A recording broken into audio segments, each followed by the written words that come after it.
Hello YouTube, my name's Barry and this is my new YouTube channel. So this channel's focus is going to be on photography, mainly landscape and probably astrophotography, as these are the two I do the most, particularly as I live near the Lake District.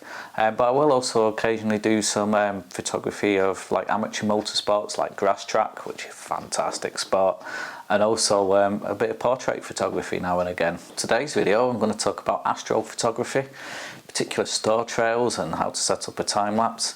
And this is something you can do in your garden. You can actually do this at home, particularly given the circumstances at the moment. There's fat chance of me being able to get out to the Lake District at the moment, and sod's law as it is, now's been the time where we've had some of the best skies to be able to go out and do this.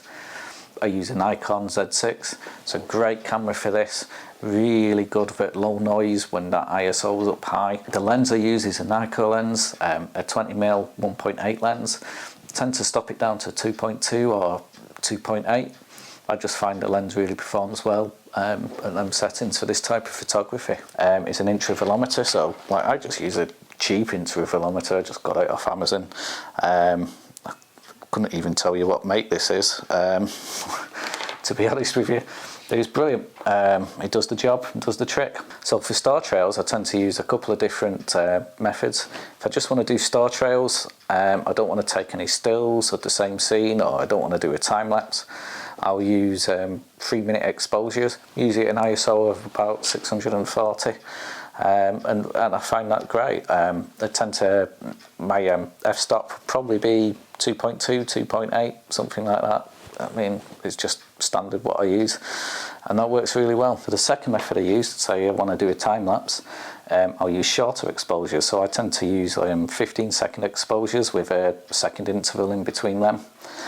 When I'm doing that, again, my ISO would have to be higher, so I tend to use an ISO of like 1600 or 3200. Just depends. I mean, I'll take my first image in either method. I always take that first image and just check my camera, make sure everything's in focus, and that's great. If it works, I can then go ahead and just take the rest of my images.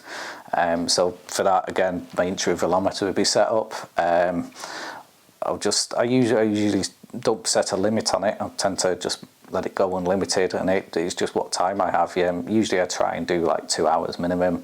Sometimes I let it go a lot longer. It really just depends on what else I've got to do or where I've got to be. They're my two methods for star trails. Obviously, like there's advantages for one over the other. For the one where I'm using the longer exposures, I tend to have less photographs, so it's just easier on my hard drive, easier to process. But then the disadvantage, which is the advantage of the other method, is I'll have a lot more photographs. I can do a time-lapse, I can maybe even take a still image out of that as well. So you get, it's like collecting more data in a way, and you can use that data to create more things. But it's up to you, whatever your goal is at the end of the day and what you want to achieve. Okay, so I thought I'd come out into the garden to actually take you through a step-by-step on how I set up my camera. You'll have to excuse the noise in the background. Obviously this is my family garden, so I've got the little boys playing in the garden at the moment, and also the wife's doing a bit of gardening. Might also get a bit of an interruption from Peg the dog as well. So the first step that I do is to try and focus on the stars. So to do this, you need to focus towards infinity. So I will set my lens to the infinity mark first, and then that gives me some idea.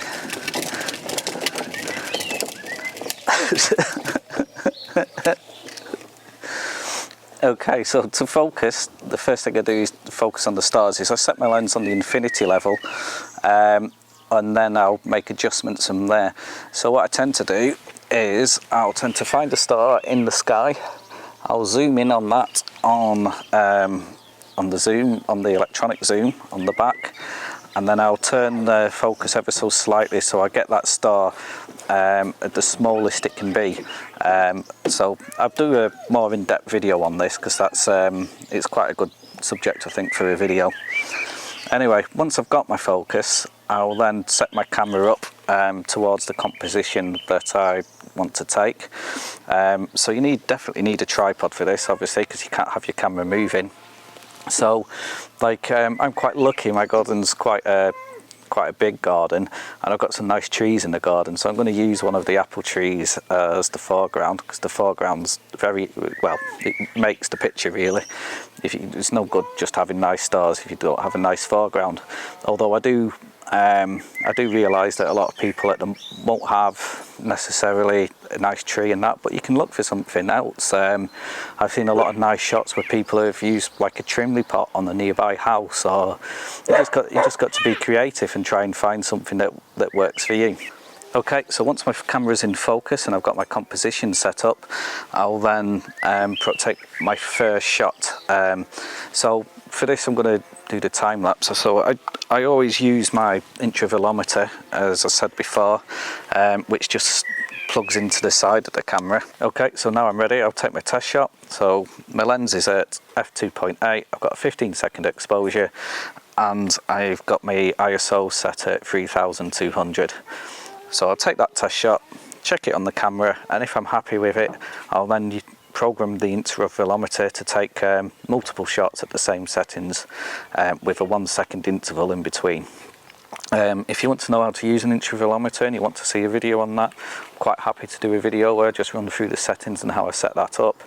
If you don't have an intervalometer, there's many cameras that do have an intervalometer setting on them, so you can do that in camera.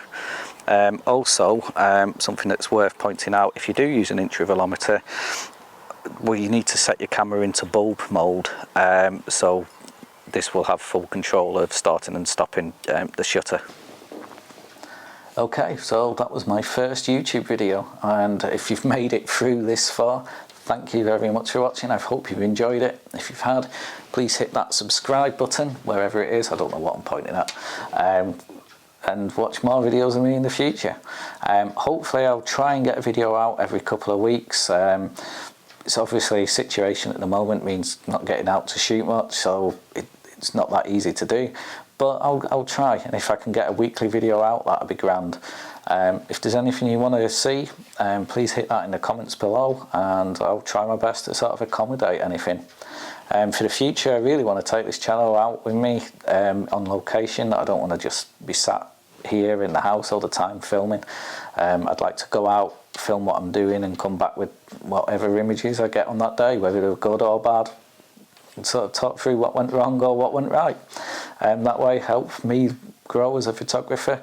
Obviously, hopefully that would help anyone who's watching this as well. So if there's anything you want to see, anything you want to learn, please put that in the comments below. If you've got any feedback, put that in the comments below as well, and that will help me out. So thank you for watching.